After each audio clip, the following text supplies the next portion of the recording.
Hello, my people. Trust everything is going good with you. Ṣé dáadáa ni mo bá yín?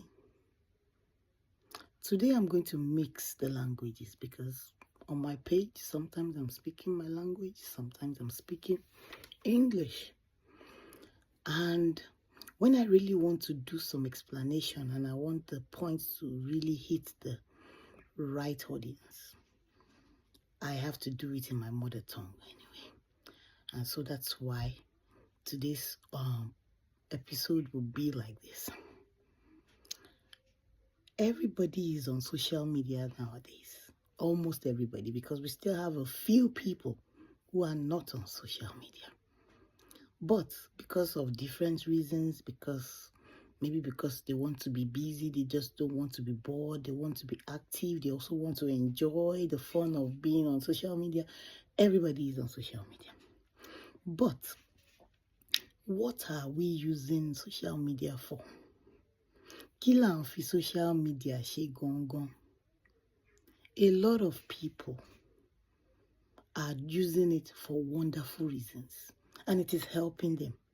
People are making lots of money, teaching people, gaining wisdom, gaining knowledge, and doing exploits with this thing called social media, this wonderful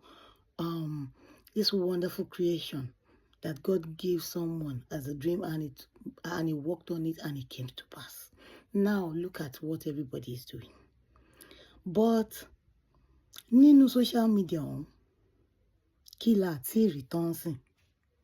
Kí la ti rí? Àtẹ ọ̀dọ́ o, àtọmọdé, àtàgbàlagbà, àtàrúgbó, oníkálukú ṣe bó ṣe wù wọ́n. Kò tiẹ̀ sẹ́ni tí kò ní sọ pé èmi náà ò ní pa ń bẹ̀. Ìbáwa náà rèé. Ó kàn jẹ́ pé oníkálukú ló nípa ọ̀tọ̀ọ̀tọ̀. Ipa tó oníkálukú ní ọ̀tọ̀ọ̀tọ̀ ni. And oníkálukú ló mọ̀ bó ṣe ń ṣe nǹkan and nǹkan tó fẹ́ rí at the end of the day, gain tó fẹ́ gain.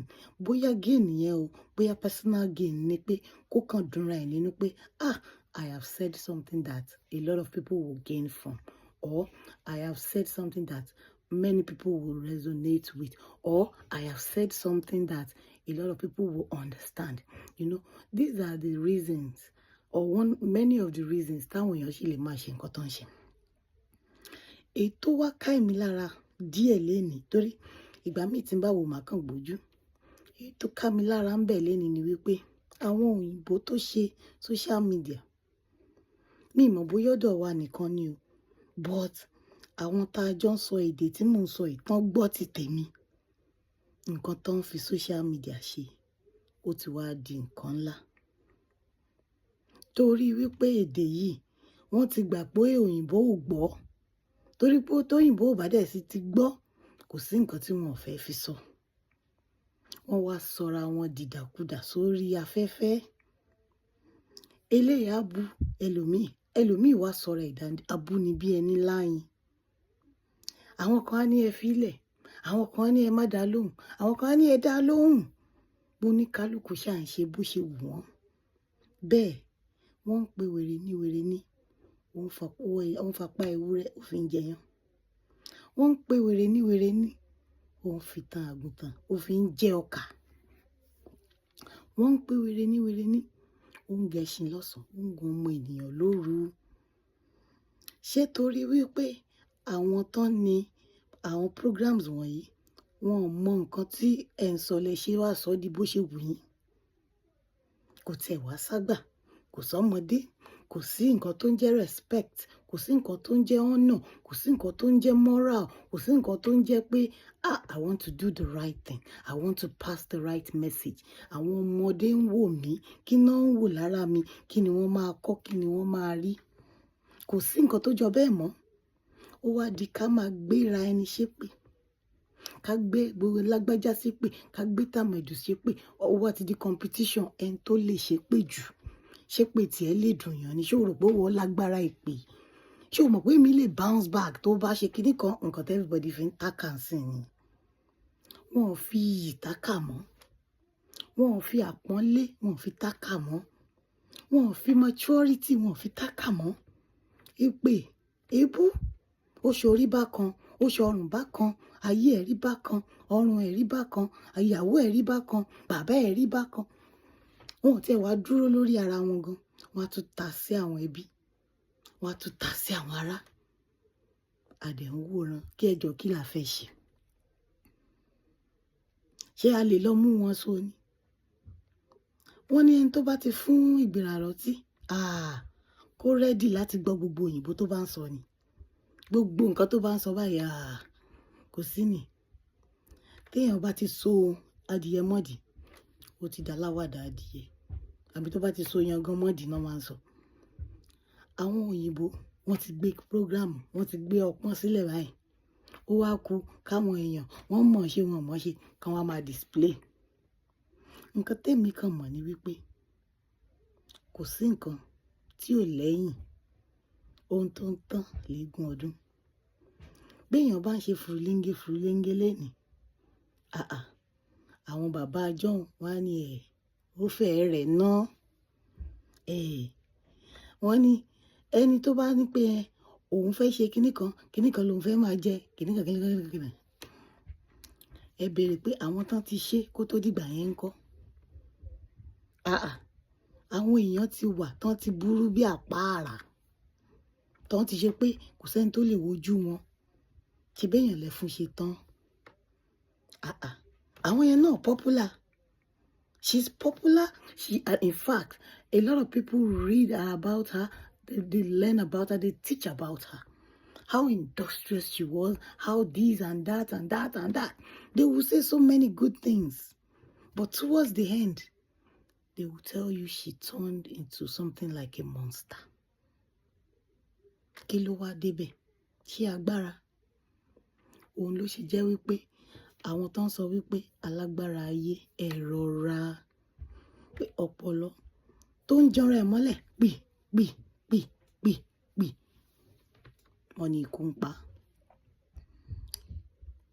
Ká tó wá sọ no bẹ́ẹ̀ kọ́ náà tẹ̀ ṣe máa ń sọ wọ́n á ní alágẹmọ tó máa ń rọra tẹ́lẹ̀ gẹ́lẹ́ wọ́n ló ikú ń pa how much more ọ̀pọ̀lọ́ tó tiẹ̀ wá dìídì gbé rẹ̀ sókè that's how to say it kí tán wa kó má parun these are some of the things tó yẹ ká máa ránra wa létí torí ká lè mi gan tí ìbá ṣe pé mi gan mo ti níwọ̀nba Yorùbá knowledge mi ẹ rí pé mo ti fẹ́ ṣe mistake pẹ̀lú òwe yẹn sìn torí pé wọ́n ní alágẹmọ tó rọra rìn ikú ń pa ká tó wá sọ à ń bọ̀ sí ọ̀pọ̀lọ́ tó ń jọra ẹ̀ mọ́lẹ̀ ìpàtì a lè rò wípé kò sẹ́ni tó lè mú wa kò sẹ́ni tá a lè bú kò sẹ́ni tó bá ti ṣe kínní ká tètè wọn gbogbo ẹ̀ ló máa lẹ́yìn kò sí nǹkan tí ò lẹ́yìn ìgbà tó bá wá máa lẹ́yìn yẹn ẹnìkan ṣoṣo ló máa kú á kú ẹni yẹn àti wà ẹ̀ gbogbo àwọn tó ń sọ pé máa jó lọ mò ń wẹ̀ yẹn àwọn á ti padà sílé wọn àwọn yẹn wọn kò kú ìgbà yẹn lẹ máa rí wípé abánidá kò kí ń bá ni débẹ̀ mo wọ ẹyin mi mo rá ọmọ ogun àwọn èèyàn wà lẹ́yìn mi òun tanra ẹni tó o bá dá wàhálà lẹ̀ ṣé o ráwọn èèyàn tó rí yẹn wọ́n á sá lọ dànù. A word is enough for the wise. Be wise. Act according to what you will be able to defend.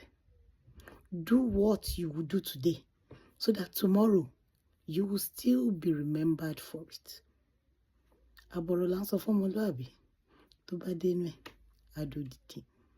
Ìjọ tí àwọn òyìnbó bá lọ discover èdè yìí tí wọ́n wá lọ gbọ́ ìtumọ̀ yìí tí wọ́n mọ adúrú èpè ìyà àti gbogbo nǹkan burúkú táwọn èèyàn ti ń pè lórí social media yìí fúnra wọn ṣe rí bí wọ́n ṣe máa ń yọ jìgá yẹn wọ́n ṣe máa yọ nìyẹn fún many people because mo rántí nígbà a couple of years ago tí wọ́n ban president Americans Donald Trump a whole president he wasn't even president then I think he was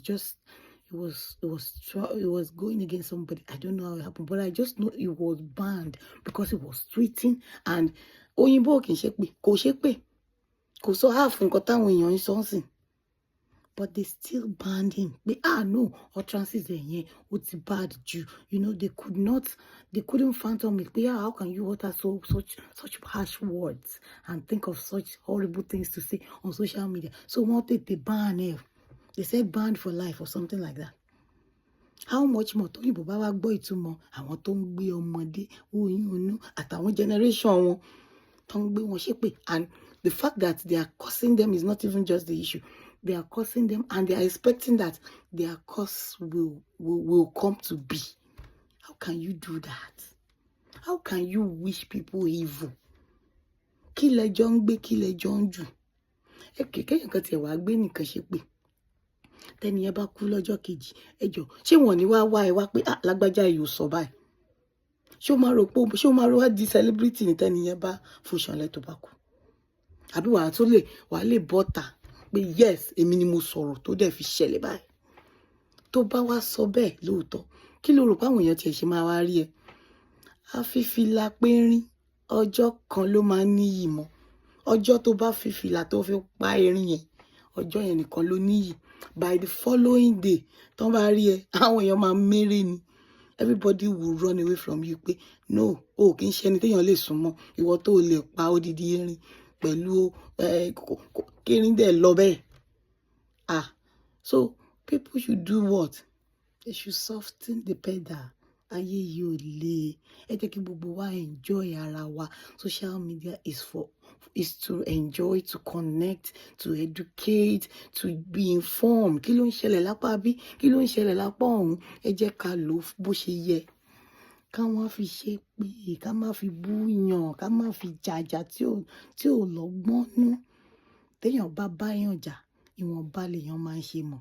Wọ́n ní èèyàn máa ń fààyè sílẹ̀ ní téèyàn bá ń báyàn jà. But ẹni tí ó máa gbọ́, á gbọ́. Ẹni tí ò ní gbọ́, kò ní gbọ́. Àwa ti sọ eléyìí o. Ọlọ́run ò ní jẹ́ ká sọ̀rọ̀ tán. God bless us.